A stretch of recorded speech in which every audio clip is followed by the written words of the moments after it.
Well, it's really a pleasure to be here on the Net Zero Energy Podcast. Different format today. We're here. We can see each other. It's a visual thing. We'll be able to use the recording on the website, on the podcast series. Adam tells me, our producer, that we're up to 65 podcasts now. This will be our 66th. And it's really exciting to launch the 66 with a format that's different, and being here with both of you at Channel 17, Town Meeting TV. Thanks for having us, Jen. Yeah, Good to be here, Jen. My pleasure. So we've done this before, and I really love talking to you about this theme because it's very unique. We're going to be talking essentially about sort of what's up. We've got a municipal electric department. We've got an investor-owned utility, Vermont Gas, partnered together on a lot of really interesting things that make Burlington's work unique and special and give us an edge on a lot of what we want to do in terms of reducing fossil fuel use. But maybe before we do that, we just ground the audience with sort of why we're, who we are and where we're going to go. So Darren, let's start with you. Tell us about your role at BED and what BED does. Sure. So I'm general manager of Burlington Electric. Neale is actually my predecessor in that position. Yeah. So that's a unique opportunity we have to partner with VGS right from the jump. And what we're doing is we're the municipal electric utility for Burlington. We serve the entire city and the airport. And we've had a goal of becoming a net zero energy city. So a lot of our work, in addition to trying to be reliable, affordable, safe, is about providing renewable energy and providing incentives and programs to help reduce fossil fuel use in the built environment, in the transportation sector, help our customers to electrify, help them with financial assistance and incentives. And we're also the energy efficiency utility for Burlington, and so we can talk about that as well. Great. Well, thanks so much, Darren. And I know we're going to talk about 2014, but why does 2014 stand out to you? Well, 2014 was the year that Burlington became the first city in the nation to source 100% of our power from renewable generation. And a lot of cities have that goal. A few have achieved that since 2014, but that is the foundation for our work on net zero energy. Is we have renewable sources, and we're continuing to try to improve and build on our electric portfolio, but we also have the opportunity now when we electrify in the thermal sector, in the transportation sector, to power our vehicles, power our heat pumps with 100% renewable energy. Okay, so that's BED for you, yes. Our municipal electric department. The other side of the coin, Neale, tell us about yourself and VGS. Well, I guess my story starts in 2014. I joined Burlington Electric as first the interim general manager and then later as general manager.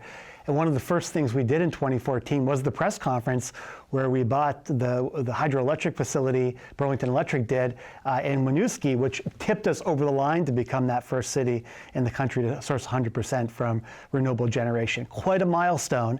And for me, as general manager, I was able to see the interplay between having a 100% renewable portfolio, having our own energy efficiency utility, and being really strongly connected to the people that BED serves. And from that experience, I was general manager for 4 years. I got to work with a great team, including Darren and you and many others.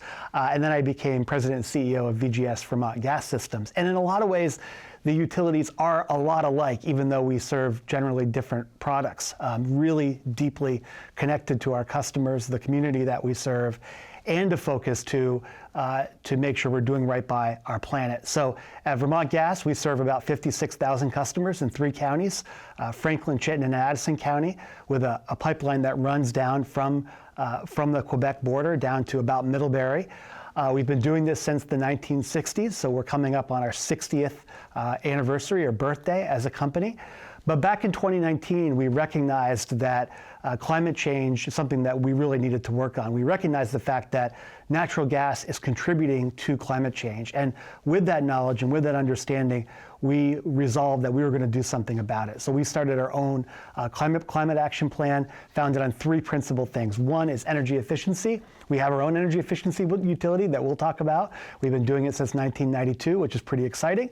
The second is in-home innovation. How can we do more electric heat pumps to help our customers be able to decarbonize their load? And then finally, alternative supply. How can we actually change what's flowing through the pipe?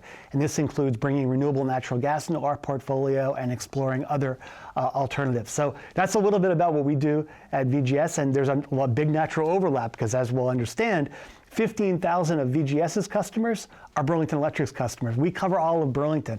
So in a lot of ways, our service territories overlap perfectly, and this gives us an opportunity to be able to partner on some really exciting things. Well, so you mentioned 2019, which is interesting. I hadn't thought about it, but 2019 is also significant for BED, and so we'll talk about that. But Darren, maybe you can tell us from your perspective what 2019 means. Yeah, so 2019 was the year that we launched our Net Zero Energy Roadmap. And the roadmap is really our foundational document about how we're going to transition away from fossil fuels in the two sectors that are the biggest contributors to emissions in the state of Vermont, which is buildings, the heating and thermal use in buildings, and then the transportation sector, particularly ground transportation.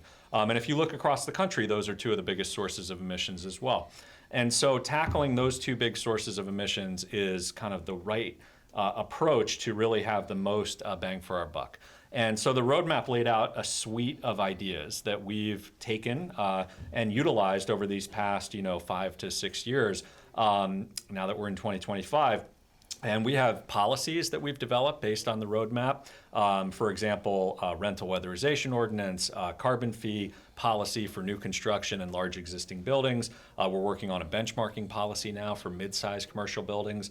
We've also worked with the state on policy change so we can unlock some of our efficiency dollars to really tackle emissions reduction.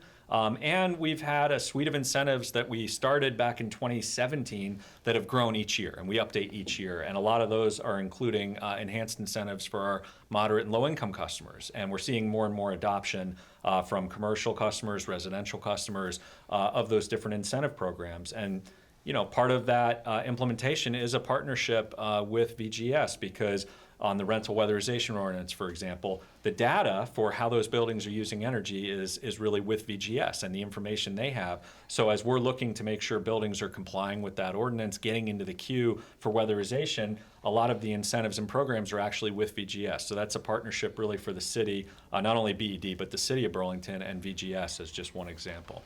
Yeah, that's really interesting, Darren. And so we're really talking about moving away from fossil fuels, moving away from what Neale has to offer.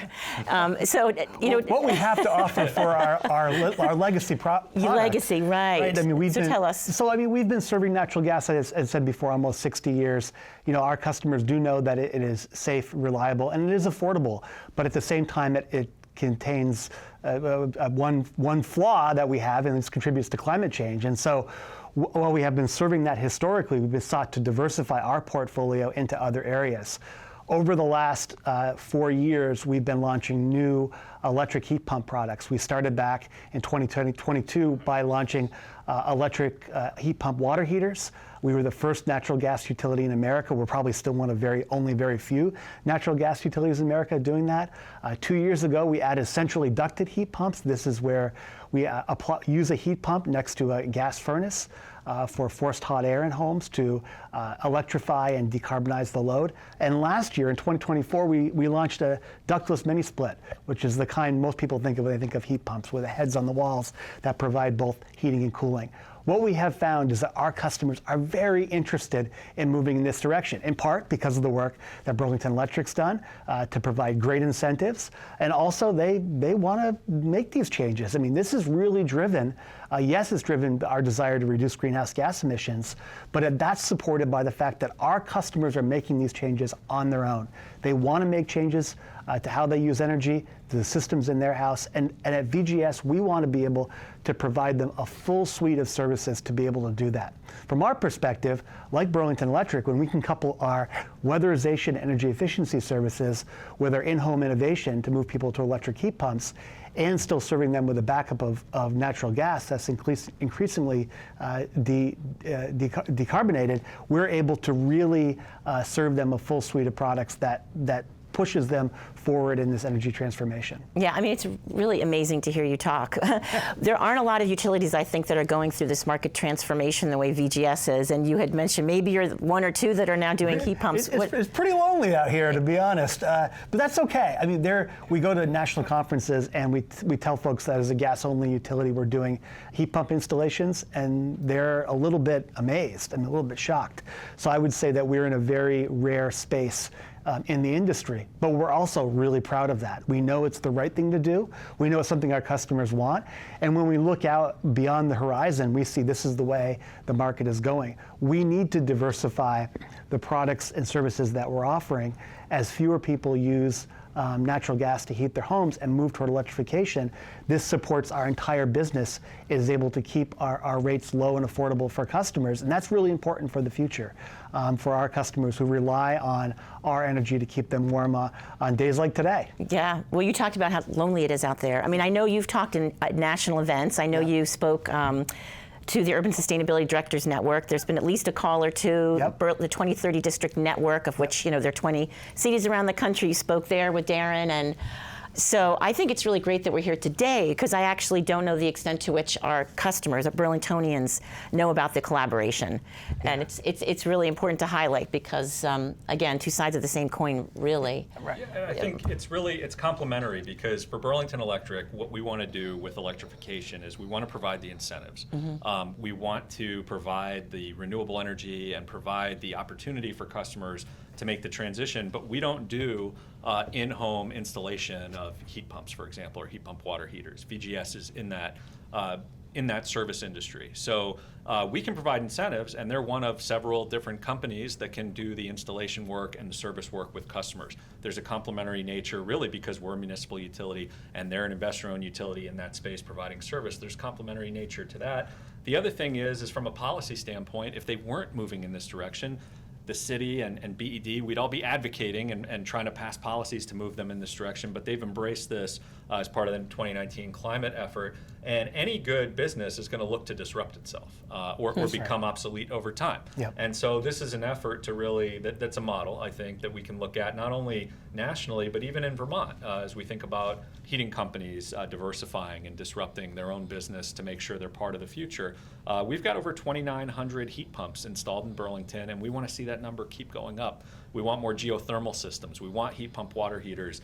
These are things that are going to help us with decarbonization, and VGS being a part of that future instead of fighting that future, which is what we see with utilities in other parts of the country. That's invaluable. Yeah, totally. Well, so many questions. You talked about geothermal, so I guess I'm going to pivot to that, because geothermal is a really unique opportunity to work together and a really interesting piece of your portfolio as you grow and evolve. It is a piece. We've been primarily talking about air source heat pumps so far. Really, geothermal, we're talking about ground source heat pumps. And this is an area that a lot of natural gas utilities are looking at, and something that VGS has been on the forefront of. Really, when we're thinking about geothermal, we're putting pipes in the ground to capture the Earth's heat, or really constant temperature, to be able to make the heat pump loop work. So for us, if you think about what we've been doing over the last 60 years, is we've been putting pipes in the ground. In fact, the very same pipes that we use for natural gas that we use for geothermal. It's just a different medium. One uses natural gas and one uses some kind of glycol mixture to do the heat exchange. So when we think about that business, we think that there's an opportunity to grow into a space where geothermal becomes part of a larger part of our portfolio. We've been looking for projects in Burlington. We haven't found one yet, but we're getting closer. We have some interesting projects that are outside of Burlington, including one in Heinsberg that we're really excited about, where we'll be installing geothermal in a new community, a new housing development that's being built there with a lot of low-income units. So it's an opportunity to both test and pilot geothermal, but also serve low-income customers with an affordable heat source in a way that is completely free of greenhouse gas emissions. Yeah. That is really exciting. It represents a new chapter, a new frontier in how we can grow our business, but also serve customers in new ways. So Neale, I just want to take a second and let listeners know that if they want to understand more about geothermal, go please to the BED website and look back through the podcast library. We have an interview with LN Consulting. They do a lot of geothermal we work with them a lot. And there's a good sort of primer 101 on what geothermal is, if that's helpful to folks. Yeah. Darren, of course, we have geothermal in Burlington sort of prior to engagement with VGS as part of our net zero energy strategy. It's helping, of course. Do you want to just reference those projects? Yeah, I mean, geothermal has a history, a successful history in Burlington. We think about some of our elementary schools have geothermal, for example. The Hula campus, which is a co-working space and is the former Blodgett Oven facility, has geothermal heating and cooling. As another example, Champlain College. And I know at the airport, even though it's not part of our service territory, the Air National Guard has geothermal, for example. So geothermal is a great opportunity to use the inherent temperature difference in the ground versus the external air, and very, very efficient technology, and helps you with heating and cooling. One thing we're really excited about is because of some changes legislatively that have been made with our efficiency program, we can now support geothermal test well drilling. So we can help customers who want to drill a geothermal test well and say, hey, is this a good option for us? That can be, $20, $30, $40, $50,000 in some cases, and you're not guaranteed a good result. So we can help de-risk that for them. And one example is we've worked with the high school, the New Burlington High School. They've had geothermal test wells, and we think they're going to have a great opportunity to have geothermal be the heating and cooling source for our new high school. So this is a technology that works really well for campuses, for buildings that are larger in scale, and we're really excited about it. Yeah, same. I want to go back to a topic you raised earlier, Darren, that was policy. Yes. And just talk about how important it is to have a partner, a policy partner. Yeah. Just from my own experience talking to cities around the country, their ultimate frustration is, how can we launch energy efficiency programs if we can't get data on how buildings are using energy? And being able to partner with VGS, we can get hold of that data and then build programs around it. Right. I'm thinking about the rental weatherization policy. I don't know if you want to talk about that a little bit, or anything else on your mind. Yeah, Burlington, as I mentioned, with the Net Zero Roadmap, we've had policy be one of the key drivers for change. And the rental weatherization standards, which basically say we're going to make sure that every rental building over a period of time is weatherized and becomes efficient so that they're comfortable, they're affordable, and we're reducing carbon. That was a policy put in place with partnership from VGS, with the city council, the administration, BED.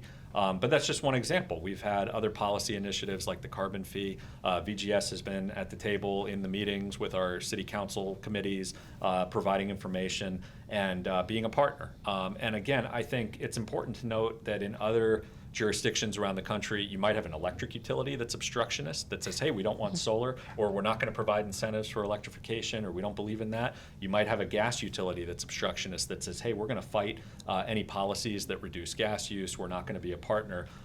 We have the opposite here, where we have the electric utility owned by the city and moving as a municipal entity towards the future that we want to see. We have the gas utility embracing that as well.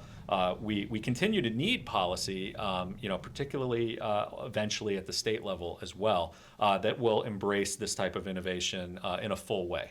Because there can be roadblocks even today to some of the implementation that we want to do.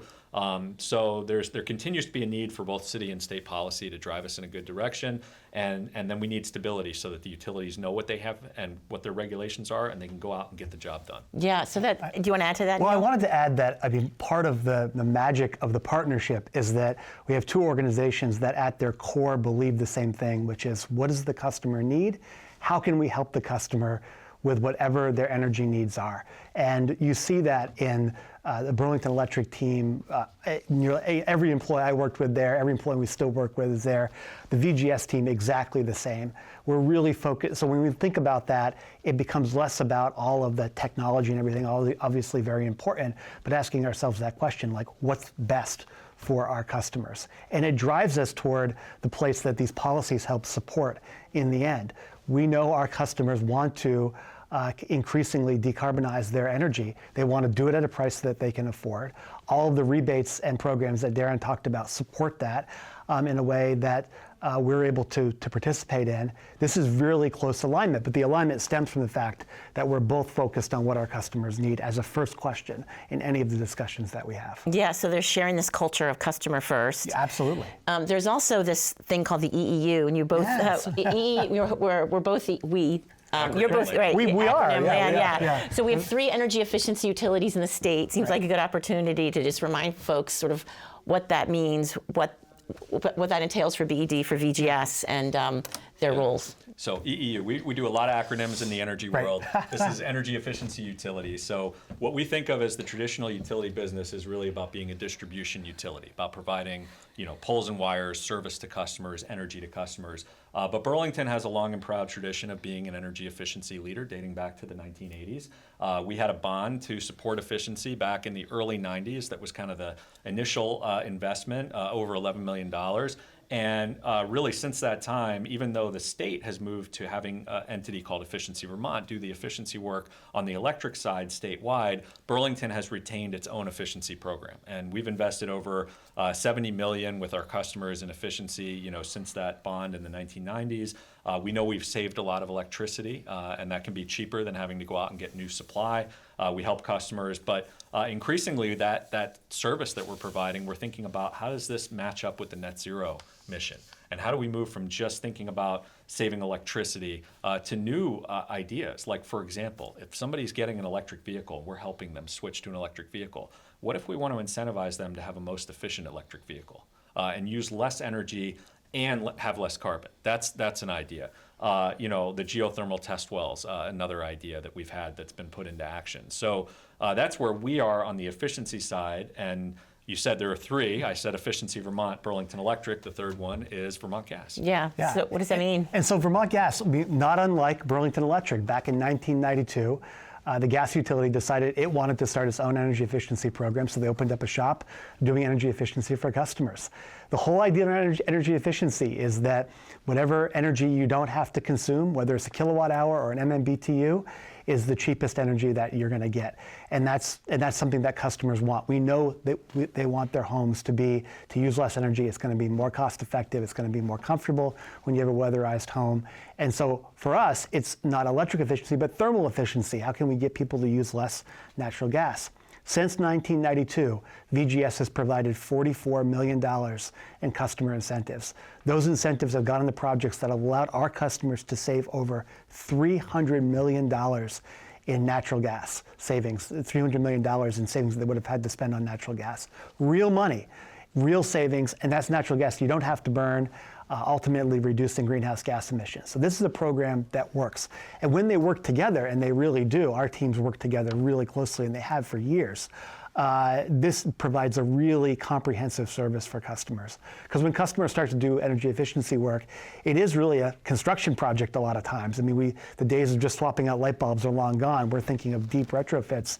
And if our customers going in to do some of the deep retrofits, being able to do both electric and thermal, and increasingly not kind of blurring the lines there, because people they don't think about energy the way we do. They think about, like, how much am I spending? And they don't think about the technical nature of kilowatts or BTUs.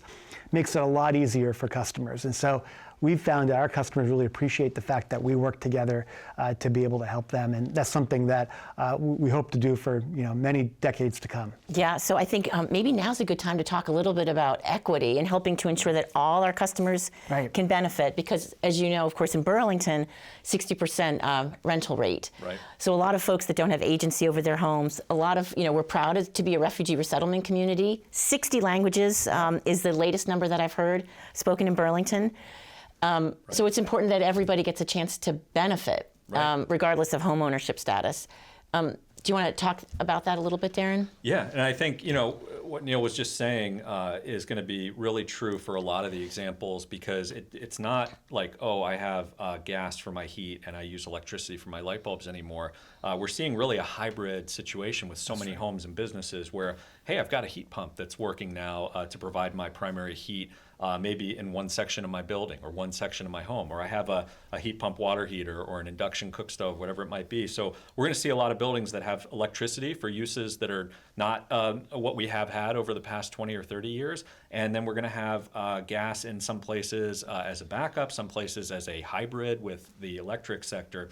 And so when we think about equity, and we think about renters, again, it's on our end, it's about policy and incentives and community outreach. So as you know, Jen, because you're deep into this work, we a couple years ago created a position dedicated to equity at BED. We have Ita Meno, who is the excellent staff person with us, helping us to reach customers where maybe we hadn't been before. Office hours at the King Street Laundromat, office hours at the Family Room in the Old North End. And a lot of our work is really, on the incentive side, we make sure we have enhanced incentives for income qualified customers.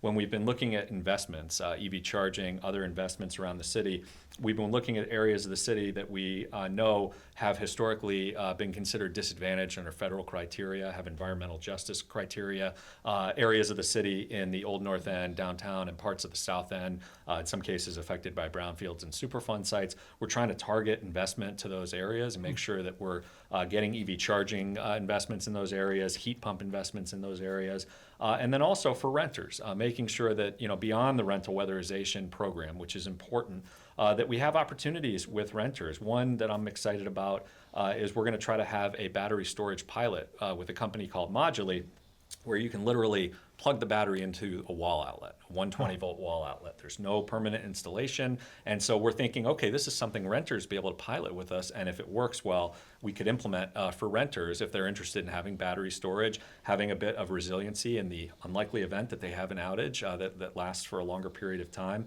and helping us with reducing peak energy use. So many of our programs end up needing permanent installations or electrical work. These are the types of ideas where we can partner with renters and make sure that they're participating in the net zero energy programs that we have to offer. Yeah, well, I'm going to hop in and say this is a great example of how our small utilities, and they're small relative to the national scale, can do innovation. Really quick innovation. I love that battery pilot. It's going to be fantastic. And we're able to iterate like that with these innovations at a small scale. And not all of them turn out perfect, and that's part of doing the innovation. But when we find ones that do, we can really move in that space very quickly. And when we do in partnership, working for customers, we find the ones that work, and then once they work, we can really scale up. That's very, very exciting. I was thinking too about one of the early partnerships that BED and VGS did, something called the Energy Champ Challenge, where there was back, I think in 2016, we launched this, where we were providing, where VGS was providing a pretty substantial incentive, working closely with BED to help building owners do weatherization. Ultimately, that helped renters. I think we did over 50 buildings in that program. Something that we've looked at, and I think we've done some variations on it over the last number of years. So I think it's very exciting to be able to look at that. I'm glad you brought this up too, because we often talk about affordability when it comes to energy.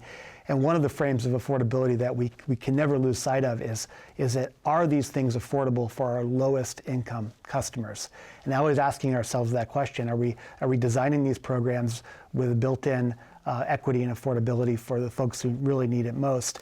I believe that, and I've seen both Burlington Electric and VGS do that time and time again, program after program, in service to our customers. And I think that's another benefit of the partnership. Yeah. And just one other really important piece on equity is VGS has a income qualified rate, and BED has recently adopted in the last few years an energy assistance program to do the same for our customers. And I think we're 2 of the 3 utilities in the whole state that have this. And for us, in order to avoid having an administrative burden for customers who have already qualified for fuel assistance, for example, or through VGS's program, we're able to get that information and sign people up for BED's program without them having to take as many proactive steps. So that's another piece of equity, is having an income qualified rate, making sure energy is more affordable, and then partnering to make sure that customers who are eligible are getting into those programs. We're not creating administrative hurdles. We're actually trying to knock those down. Yeah, I really appreciate you bringing that up, Darren. And if anybody wants to know more, please go to the BED website for information.